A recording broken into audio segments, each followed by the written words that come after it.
회의실에서 새로운 아이디어를 제안했는데 한 동료가 이렇게 말합니다. 그건 좀 이상적이지 않나요?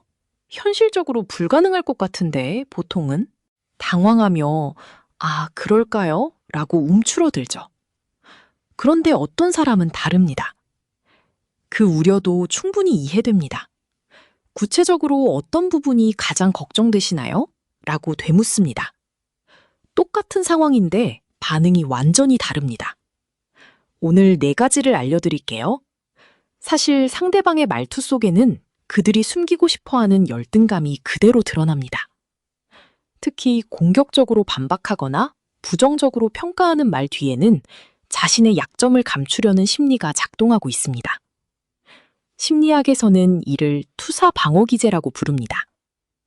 자신의 불안감이나 부족함을 상대에게 투사해서 자신을 보호하려는 무의식적 반응이죠. 이걸 알면 상대의 진짜 마음을 단 3초 만에 읽을 수 있습니다.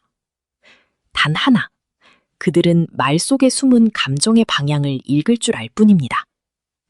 스탠포드 대학교 심리학과 연구에 따르면 사람들은 자신의 취약점과 정확히 반대되는 방식으로 타인을 평가하려는 경향이 있다고 합니다. 능력이 부족하다고 느끼는 사람일수록 남의 아이디어를 비현실적이라고 평가하고 소속감이 없다고 느끼는 사람일수록 남을 튀는 행동으로 비판합니다. 말투 하나에 그 사람의 마음이 고스란히 담겨 있는 것이죠. 첫 번째는 과도한 일반화를 사용하는 말투입니다. 요즘 젊은 사람들은 다 그래. 여자들은 원래 그런 거야. 남자라면 당연히 해야지. 처럼 다, 원래, 당연히라는 단어를 자주 쓰는 사람들이 있습니다. 보통은 그냥 고집스러운 성격이라고 생각하죠. 하지만 이런 말투 뒤에는 자신의 경험이나 능력이 제한적이라는 불안감이 숨어 있습니다. 확실한 기준을 만들어서 세상을 단순하게 해석하려는 것이죠. 나는 세상을 정확히 알고 있다는 인상을 주고 싶어 하는 마음입니다. 두 번째는 즉시 문제점을 찾아내는 말투입니다. 누군가 계획이나 아이디어를 이야기하면 1초도 안 돼요. 그런데 그거 문제 있어. 그건 안 될 거야. 라고 반응하는 사람들이 있습니다. 언뜻 보면 분석적이고 신중해 보이죠. 하지만 이는 자신이 실패할지도 모른다는 두려움을 상대에게 투사하는 것입니다. 자신이 새로운 시도를 못하는 이유를 정당화하려는 심리가 작동하는 겁니다. 나는 현실적이고 실용적이다라는 이미지로 자신의 소극적 성향을 감추려는 것이죠. 세 번째는 상대방을 범주화하려는 말투입니다. 넌 원래 그런 스타일이야. 너는 항상 그래.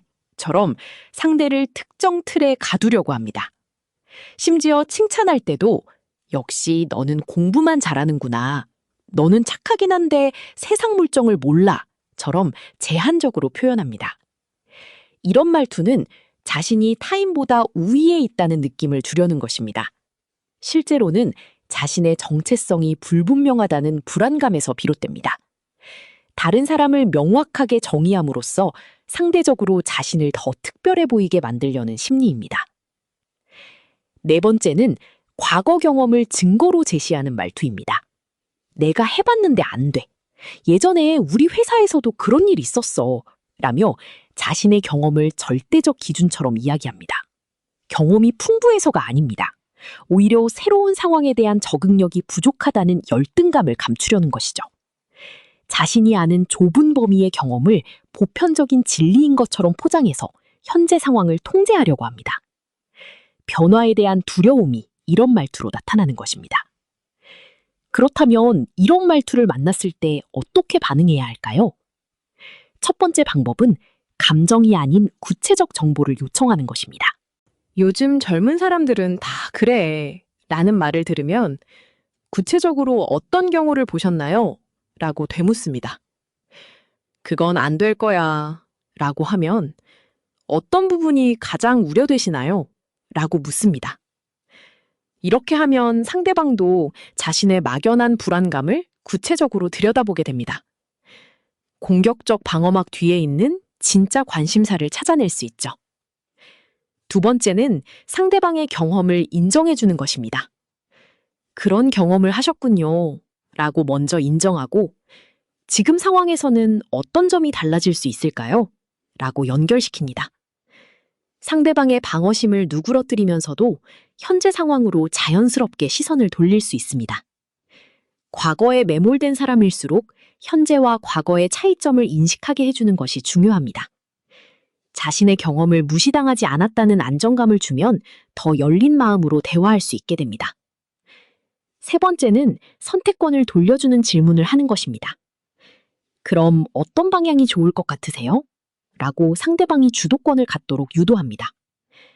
열등감이 강한 사람일수록 자신이 통제할 수 없는 상황을 두려워합니다. 비판만 하던 사람도 대안을 제시하라고 하면 자신이 실제로 얼마나 건설적인 생각을 갖고 있는지 스스로 확인하게 됩니다. 이 과정에서 상대방도 자신의 방어적 태도를 인식하게 되죠. 네 번째는 공통점을 찾아서 연결하는 것입니다. 저도 그 부분은 같은 생각이에요. 라고 시작해서 다만 이런 관점도 있을 것 같은데 어떠세요? 라고 이어갑니다. 대립 구도를 만들지 않고 협력 구도로 바꾸는 것이죠. 열등감이 강한 사람은 자신과 다른 의견을 공격으로 받아들이는 경우가 많습니다. 하지만 공통분모를 먼저 확인해주면 안전감을 느끼면서 다른 시각도 받아들일 수 있게 됩니다.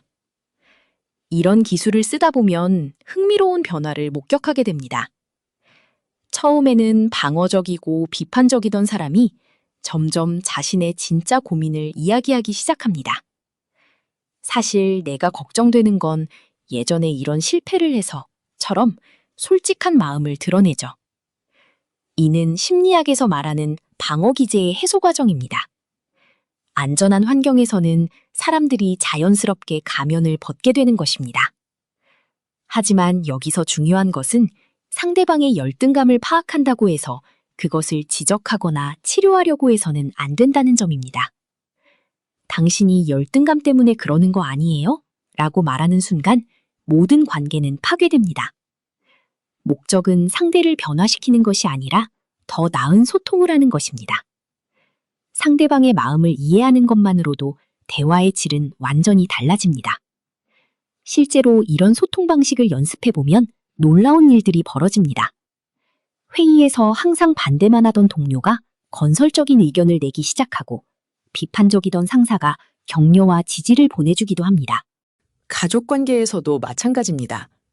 잔소리로만 들리던 부모님의 말씀 속에서 걱정과 사랑을 발견하게 되죠. 상대방이 변한 것이 아니라 내가 상대방을 보는 눈이 달라진 것입니다. 이런 변화가 가능한 이유는 인간의 뇌가 거울 뉴런 시스템을 갖고 있기 때문입니다. 상대방이 방어적으로 나오면 우리 뇌도 자동으로 방어 모드가 됩니다. 반대로 상대방을 이해하려는 태도를 보이면 상대방의 뇌도 협력 모드로 전환됩니다.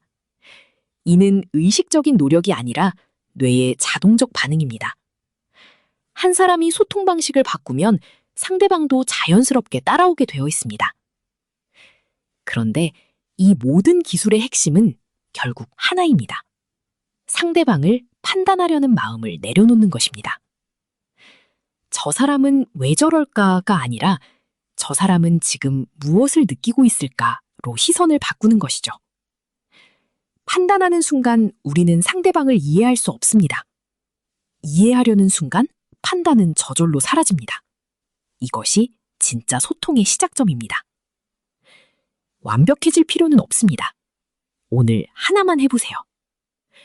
누군가 부정적이거나 비판적인 말을 할 때 즉시 반박하지 말고 3초만 기다려보는 것입니다. 그 3초 동안 이 사람이 지금 무엇을 느끼고 있을까를 생각해 보세요. 그리고 구체적으로 어떤 부분이 그러세요? 라고 한 번만 물어보세요. 이것만으로도 대화의 흐름이 완전히 달라질 것입니다. 이런 소통이 익숙해지면 또 다른 변화가 생깁니다. 다른 사람들이 내 주변에 더 편안함을 느끼기 시작합니다. 사람들이 나에게 더 많은 이야기를 하고 더 깊은 관계를 맺으려고 합니다. 왜냐하면 나와 대화할 때 자신이 판단받지 않는다는 안정감을 느끼기 때문입니다. 이는 직장에서든 가정에서든 엄청난 장점이 됩니다. 하지만 가장 큰 변화는 나 자신에게 일어납니다. 다른 사람의 방어적 태도를 이해하게 되면서 내 자신의 방어 기제도 보이기 시작합니다. 내가 저런 말을 할 때는 어떤 마음이었을까를 돌아보게 되죠. 이 과정에서 자신에 대한 이해도 깊어지고 자존감도 더 건강해집니다. 다른 사람을 이해하는 능력과 자신을 이해하는 능력은 결국 하나로 연결되어 있습니다. 세상에는 정말 다양한 사람들이 있습니다. 각자 다른 상처와 경험을 갖고 있고 그것을 나름의 방식으로 감추려고 노력하고 있습니다. 때로는 그 방식이 서툴러서 다른 사람에게 상처를 주기도 하죠. 하지만 그 서툰 표현 뒤에 있는 진짜 마음을 보려고 노력한다면 세상은 훨씬 따뜻한 곳이 될 것입니다. 결국 우리 모두는 이해받고 싶어 하는 마음이 같으니까요. 말투 하나로 상대방을 판단하고 해석하려는 마음이 들 때마다 떠올려 주세요. 그 사람도 나와 똑같이 인정받고 싶어 하고 이해받고 싶어 하는 사람이라는 것을 말이죠. 당신은 이제 단순히 말을 듣는 사람이 아니라 마음을 읽는 사람입니다. 상대방의 말투로 상대의 마음을 오해하기보다는 그 상처와 어려움까지도 품어줄 수 있는 사람입니다. 소통의 고수가 되어가는 분들께 작은 위로와 통찰이 되었길 바랍니다. 공감되는 부분이 있다면 댓글로 남겨주세요. 영상이 도움이 되셨다면 구독과 좋아요, 알림 설정 부탁드립니다. 다음 영상에서 더 유익한 인사이트로 찾아뵙겠습니다. 감사합니다.